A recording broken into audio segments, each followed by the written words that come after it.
নমস্কার, কেমন আছেন সবাই? আমার একটা নতুন ব্লগে আপনাদের সবাইকে স্বাগত জানাই। তো এটা ছিল গতকাল একটা জন্মদিনের ব্লগ। তো আমি যখন গিয়েছি তখন বার্থডে গার্ল অলরেডি ওখান থেকে উঠে আসছে, মানে যেখানে সেলিব্রেটটা হচ্ছে তো আমাদের ক্লাবে।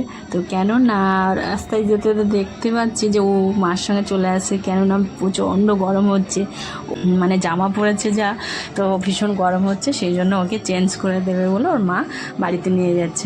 তা আমাদের পাশেই ক্লাবেই আমাদের যে ভাড়া নিয়েছে, তো সেখানেই অনুষ্ঠানটা হচ্ছে। তো যাই হোক, আমি একটু দেরি করেই যাওয়া হয়ে গেছে, কারণ আমার উনি একটু দোকান টোকান বন্ধ করে তারপর স্নান ফান করে যেতে যেতে 1:45 বেজে গেছে। তো সবাই আমাকে বলছে যে কি সাজগোজ করতে একদম বাড়ির ধারে ট্রেন লেট হয়ে গেছে। তো সত্যিই খুব হাসি পাচ্ছিল যে একদম আমার বাড়ির কাছেই অনুষ্ঠানটা, তো আমি এত দেরি করেছি। তখন গিয়ে দেখি অলরেডি কেক সব কাটা হয়ে গেছে। তা কী আর করবো, পকোড়া দিয়েছিল আর একটু শরবত দিয়েছিল আর কেক দিয়েছিল, স্টলে ছিল। তো সেগুলো একটু বসে বসে খাচ্ছিলাম আর সবাইয়ের সাথে একটু গল্পগুজব করছিলাম আর সবাইয়ের সাথে একটু ছবি টবিও তুলছিলাম।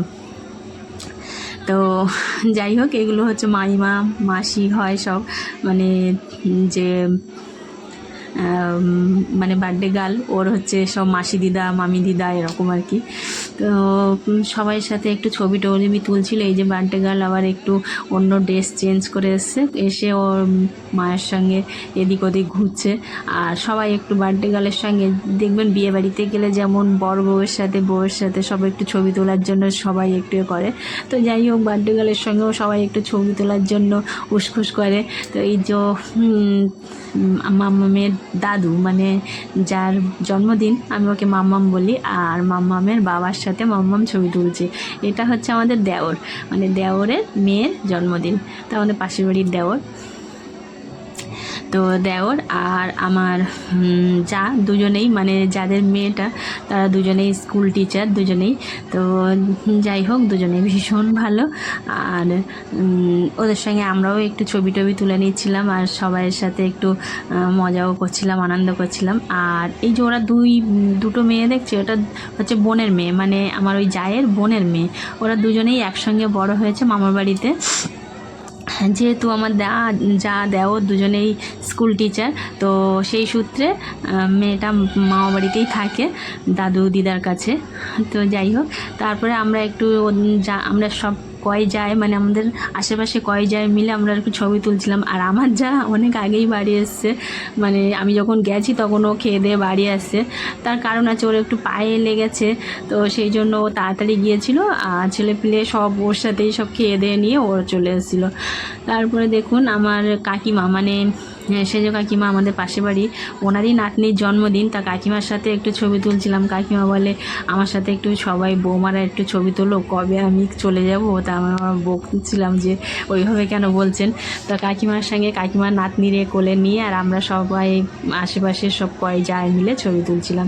তুলে তারপরে প্রায় 2:30 বেজে গেছে। এবারে একটু খাওয়া দাওয়া করতে হবে।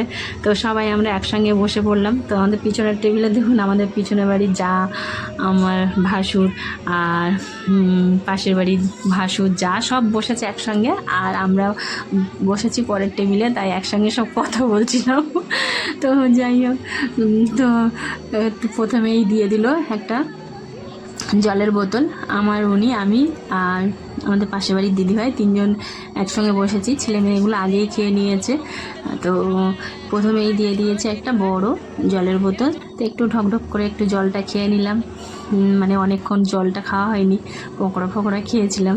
তো যাই হোক, তারপরে পকোড়া বেশি খাইনি, যে সন্ধেবেলার হলে না একটু পকোড়াটা বেশ ভালো লাগে কফির সঙ্গে, কিন্তু দুপুরবেলা তো সেই জন্য একবারই পকোড়া নিয়েছি, 2 পিস খেয়ে আর খাইনি। আর কেক খেয়েছিলাম। তারপর প্রথমেই খেতে বসে মেন কোর্সে দিয়েছে কচুরি আর চানা পনির। তবে না, কচুরি আর চানা পনিরটা দুপুরবেলা খেতে ইচ্ছা করছিল না, মনে করছিলাম নেবো না। তারপরে বলেছি ঠিক আছে নিয়ে একটুখানি খেয়ে রেখে দেবো পাশে সাইডে।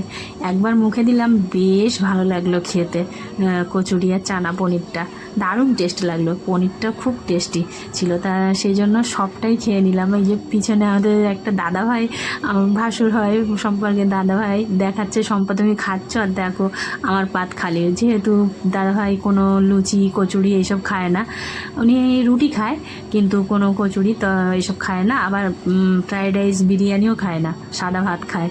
তো যাই হোক, সাদা ভাতও হয়েছিল, তো সেই কচুরির পরিবর্তে তার রুটি হবে না। তো যাই হোক, প্রথমে ফ্রায়েড রাইস, প্রথমে না, কচুরি আর চানা পনিরটা খাওয়ার পরেই ফ্রায়েড রাইস আর একটা কাতলা মাছের দই কাতলা দিয়েছিল। তা দই কাতলাটা বেশ ফ্রেশ মাছ ছিল, বেশ ভালো লাগলো খেতে। তারপরে দিয়েছে মটন, আর আমি মটন খাই না বলে আমাকে দিয়েছে চিকেন। তো চিকেনটা আমি বললাম যে একটা মাছ দিতে, মাছটা বেশ ভালো লেগেছে, তা আর এক পিস মাছ নিলাম। তো মাছটা খেলাম, আর চিকেন 2 পিস নিয়েছি, কিন্তু 1 পিস খেয়েছি। আমার চিকেন অতটা বেশি ভালো লাগে না, মানে খাই কিন্তু অত বেশি ভালো